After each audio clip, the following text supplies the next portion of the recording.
আমরা এখন বর্তমানে অবস্থান করছি most famous place in Dhaka. এটা হলো শনিয়াত্রা বনমালা রোড ফুচকা। দোকানের নাম হচ্ছে ফুচকা।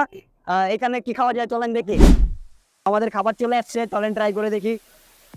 আমাদের এখানে 3টা অর্ডার দিচ্ছি আমরা, হলো 2টা ফুচকা, একটা ভ্যাজ কাচুরি, একটা হলো রেগুলার ফুচকা আর একটা হলো মেগা ফুচকা। চলেন ট্রাই করি। এখানে 2টা টক, একটা হলো বোরানি টক আর একটা হলো জাল টক।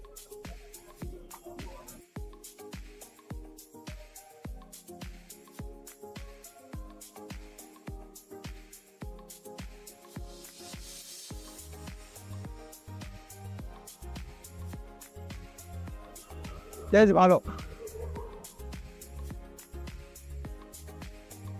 দোকানের নাম হলো ফুচকা, বাট তোমাদের আইটেমগুলো হলো ফুচকা। তারপর আমরা নাগাটা একটু ট্রাই করবো।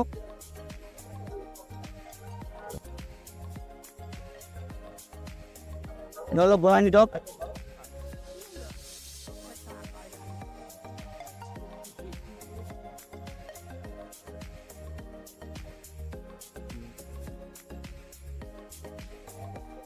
জোস। অনেক কথা বললে বিশ্বাস করবেন না, আপনারা আসেন ভিজিট করেন তারপরে বুঝতে পারবেন। তো আমরা এখন রাজ কাচুরিটা একটু ট্রাই করবো।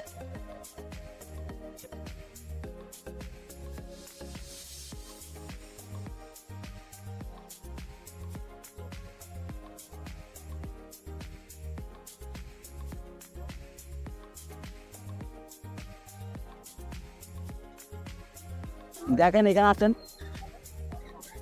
জাস্ট দেখেন।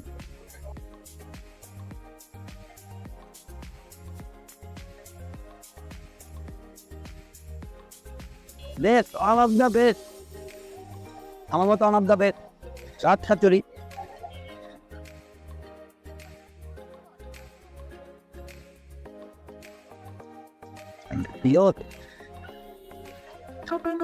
এখানে আছে আপনার টক দই, তারপর আছে কাজু বাদাম, পেস্তা বাদাম,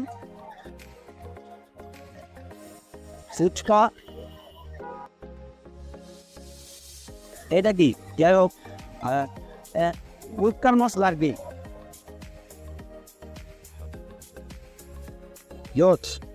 আসসালামু আলাইকুম ভাইয়া, কেমন আছেন? ওয়ালাইকুম আসসালাম ভাইয়া, আলহামদুলিল্লাহ ভালো আছে। আপনি কেমন আছেন? আলহামদুলিল্লাহ ভাইয়া ভালো। ভাইয়া আপনার এখানে কি কি পাওয়া যাচ্ছে? আমাদের এখানে রেগুলার ফুচকা, নাগা ফুচকা, দই ফুচকা, রাজকাচুরি। আচ্ছা, আপনার এখানে মোস্ট ফেমাস কি ভাইয়া? রাজকাচুরি আমাদের এখানে বেশি পপুলার হচ্ছিল রাজকাচুরি আইটেম। আচ্ছা, জি, আপনার এখানে সবচেয়ে পপুলার হলো রাজ কাচুরি। রাজকাচুরি আর দই। এইটা আপনার এখানে প্লেসে মানুষ আসবে কিভাবে? এই প্লেসটা আমাদের এই প্লেসটাতে আসতে হলে সবাইকে বলতে হবে যে সোনিয়াকা দেশ বাংলা হসপিটালের নিচে। আচ্ছা, দেশ বাংলা হসপিটালের নিচে বললে সবাই চিনে আর কি। ভালো লাগে, ভালো পাই। এটা আসলে একটু ডিফারেন্ট না, মোটামুটি আশেপাশে যে এলাকাতে সবগুলো যেতে ফুচকাটা একটু ডিফারেন্ট। আচ্ছা, কোয়ালিটি এখানে কি কি খাবার আপনি ট্রাই করছেন? এটা ফুচকাটা এটা ট্রাই করছি, তারপরে হচ্ছে আরেকটা ফুচকা আছে, এটা হচ্ছে দই ফুচকা বলে, ওই ভালো হয়, বেস্ট হয়। কাচুরিটা ট্রাই করছেন? না, কাচুরি খাওয়া হয় নাই। ঠিক আছে ভাই, ভাইয়ার কাছে একটু শুনি। ভাইয়া খাবারটা কেমন ছিল? না, ভালো ছিল খাবার। এখানে ফুচকাটা অনেক ভালো হয়। কি আছে? আর আমি এই ফুচকাটাই ট্রাই করছি, আর অন্যান্য শুনছি ভালো হয়। আর জি, কাচুরিটা ট্রাই করছেন? না, এটা শুনছি ভালো হয়। আর ঠিক আছে, তো ভালো লাগলে লাইক, কমেন্ট, শেয়ার এবং সাবস্ক্রাইব করে পাশে থাকুন। আল্লাহ হাফেজ।